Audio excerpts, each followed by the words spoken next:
look, they're every bit as smart and brilliant as promised, as you would think they would be, and unbelievably committed. And the amount of time that they're able to contribute to the show blows my mind. They're busy men.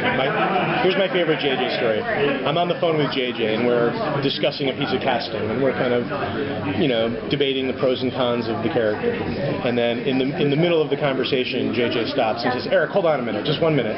Then there's a pause, and then he says, "Okay, action." And there's another pause, and then he says, "All right, cut." And then he says, "Okay, Eric, so let's keep talking about this casting." And I paused, and I said, "Are you directing Star Trek right now?" And he's like, "Yeah, don't worry, it's just an action scene, it's fine, let's talk." And like, the ability of that dude to multitask blows my mind.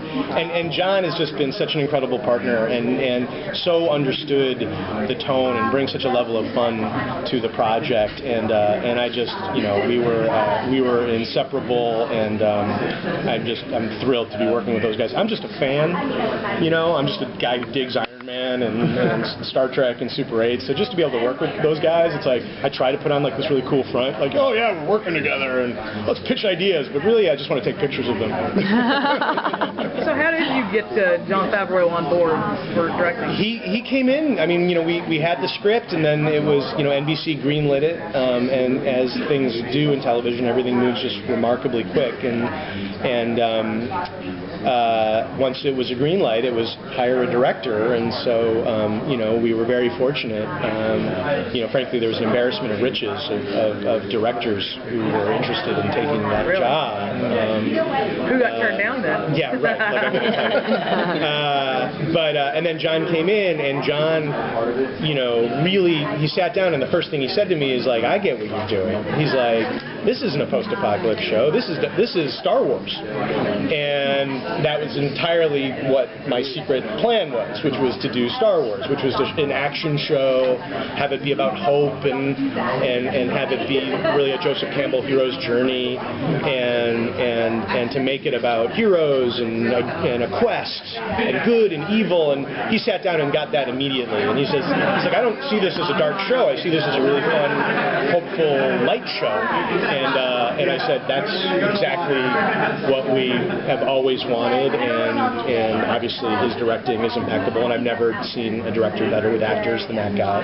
Not, very understandably, not surprisingly, because of his background, but he's just a great guy. Now, I was going to say, with your previous show, Supernatural, my favorite show, you had like a 5-year plan. You had a 5-season plan. Do you have the same sort of arc in your mind? Yeah, it's funny. It's 5-year plans are all well and good until you get to the 6th year, and then you start to realize what an idiot you are. And so there's a very, in a lot of ways, some of the ideas of the show were a direct reaction to that, because this one, what I'm excited about is this one's a whole world, and there's the Monroe Republic, the country that at least the first season and maybe more take place in. But that's not to say that's the only country in North America now, and that there's a whole world to explore. And so I was really interested in a show that I knew could provide a limitless amount of storytelling and mythology. So I set out very intentionally to not be an idiot. No, you'll always be the guy that made the apocalypse happen. Yeah, right. I was just going to ask about the apocalypse. You've got the apocalypse on one show, and you've got this.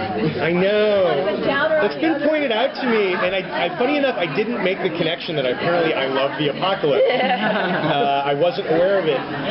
This one is in so many ways though the anti-apocalypse, and this one is so about again, hope and light and beauty and fun and romance, and we're actually trying to create a world that yes, there's problems, and yes, there's setbacks, and yes, there's danger around every corner, but it's a world that people might want to fantasize about living in, about chucking their BlackBerries and going off and just being able to live a much simpler life. And we were really interested in telling that idea of the story. Again, for me, the notion was to set out to tell an epic quest.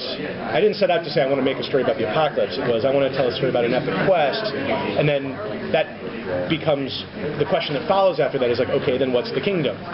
And you didn't want to do, I didn't want to do some Stonehenge Lord of the Rings thing, and I didn't want to do a sci-fi thing. And I love I'm from the Midwest, and I love highways and truck stops and Americana, and I was really interested in telling one of those grand adventure stories in that sort of very uniquely middle American setting. I mean, I seem to be obsessed with the Midwest. This story is basically one long walk from Chicago to Philadelphia. And so for me, you know, there's something that I'm just obsessed with that part of the country. Is it about like rebuilding? I got it wrapped up. I'll ask. Oh, go ahead. Oh, I was going to say one question. Probably because of the Midwest feel of the show, or because of that aspect, this is getting a lot of comparisons to Jericho. How do you feel about the fact it's being compared to that show? From what I understand, Jericho was an amazing show, and people loved it. I actually didn't. I have to admit that I didn't watch it, and so now that I'm doing this show, I'm very specifically not watching it because I don't want to inadvertently take anything from the show, or so it's better that I don't actually know what's going. I'm very willfully trying to not think about Jericho, but you know, I hope that I heard that was a great show with amazing characters, but I'm hoping that just sort of that people really react to that journey. I'm hoping that people will connect to it the way they connected. I hope they connect to the journey in our show and the way they connected to Lord of the Rings and Star Wars and Wizard of Oz, and because really that's the intent here.